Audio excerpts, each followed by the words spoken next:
So what actually is hypnosis? Is it a state of relaxation? Is it some kind of mind-bending sense of altered reality? Is it a way of tapping into your unconscious mind?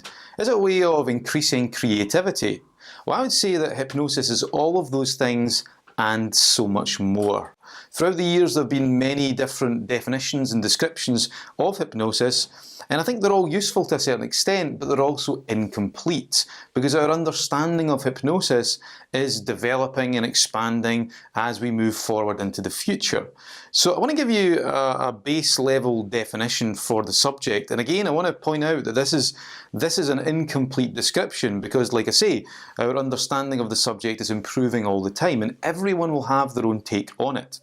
So my definition is hypnosis occurs when we reduce our attention from the many things down to a single element of experience, and then from that we create some kind of altered sense of reality that can then be used in the context of change. Whew. Now that is a bit of a mouthful, and I have to admit it is a good description, it's a good definition in my opinion, but it is incomplete. So I want to flesh this out by giving you just a couple of ways to look at hypnosis. Now these are not the only ways to look at hypnosis, but they are a good start. So the first one is what's called the dissociation model. Now, don't be scared of the terminology there. It's very, very simple. This is where we make a distinction between the conscious and the unconscious. So what we say is we have a conscious mind and we have an unconscious mind. And we do things consciously, but we also do things unconsciously. And our conscious mind is the part of us that likes to critique, that likes to analyse, that likes to figure things out.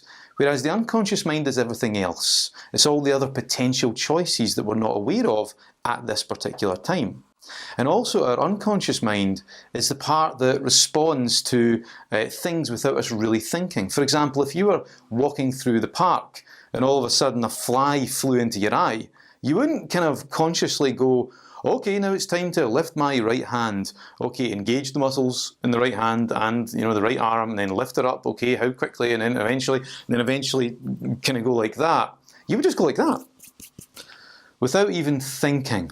This is an example of where you're engaging your unconscious mind, or when you're allowing your unconscious mind to respond. So we do things consciously and we do things unconsciously. And the purpose behind the dissociation model is where we're looking to bypass the conscious mind, or to put it another way, to bypass the critical faculty, to loosen it just so that we can start to tap into our unconscious resources. Because one of the fundamental underlying principles of the dissociation model is that inside each and every one of us we have an infinite pool of resources. But this pool of resources often exists within the unconscious mind. So in this model, when you're using hypnosis in this way, it's about bypassing the conscious mind so that you can tap into the unconscious, so that you can then start to uncover and reconnect with some of these resources that of course you can then use in the context of change in some kind of way. So that's the dissociation model. Again, very, very brief overview, so it's a massive model. The second one, or the second way of thinking about hypnosis, is the creativity model. And this is where you basically just let go of the term hypnosis. Some people don't like the word hypnosis. It freaks them out because of all the crazy, weird misconceptions which we're going to be speaking about very soon.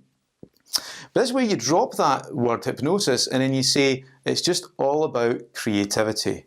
In every single one of us we have, all kinds of potential for creativity. So it's about letting go of the more analytical side of ourselves and then just allowing ourselves to drift into this creative place so that we can make some changes. Now, one of the fundamental principles within this model is that any problem or any challenge that you have is a problem because it's fixed and rigid. It's where you become locked into some way of thinking or some way of using your body, some way of being. So what you want to do with this model is you want to take that problem that's fixed and rigid and then throw it into a really wildly creative place, and in doing so it then transforms into some other new choice. Hopefully the new choice is something that works better for you, something that's a lot more useful. So this is just a couple of ways to think about hypnosis, and I've gave you a definition there as well. Now bear in mind, like I say, this is a useful definition, but it is incomplete. The subject is so vast and it's changing all the time, and everyone will have their own interpretation of it. But this is certainly a good place to start. So just keep in mind these descriptions as you move forward through the next video.